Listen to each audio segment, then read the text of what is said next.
Prokurori publik I shtetit nuk sheh pengesa që hetimi për zjarrin në Koçan, I cili mori jetën e 62 personave, të përfundoj deri më 17 qershor, siç parasheh afati ligjor prej 3 muajsh.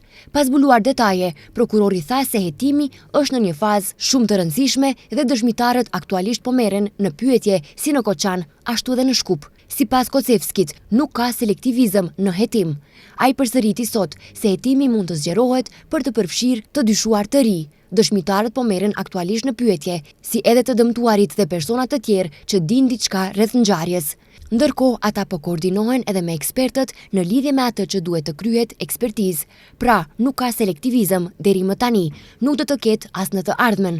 Unë tashmë thash për një media, kështu që derisa të përfundojë hetimi, zgjerimi I mundshëm, megjithatë, kjo varet nga provat dhe ajo që do të sigurojnë prokurorët publik, tha Ljupço Kocevski, prokuror publik I shtetit. Përpara tragjedisë në Koçan, qeveria filloi procedurë për shkatrimin e Kocevskit, e cila tani është pezulluar. Nëse kjo procedurë do të vazhdojë apo jo, për Kocevskin është vendim politik. E kam thënë disa herë këtë, kështu që është vendim politik. Për momentin që nga fillimi I procedurës nuk kam pasur asnjë presion apo kërcënim në këtë drejtim, theksoi Ljupço Kocevski, prokuror publik I shtetit. Hetimi në Koçan filloi menjëherë pas tragjedisë, më 17 mars, dhe prokuroria ka 3 muaj kohë për të përgatitur akt akuzë.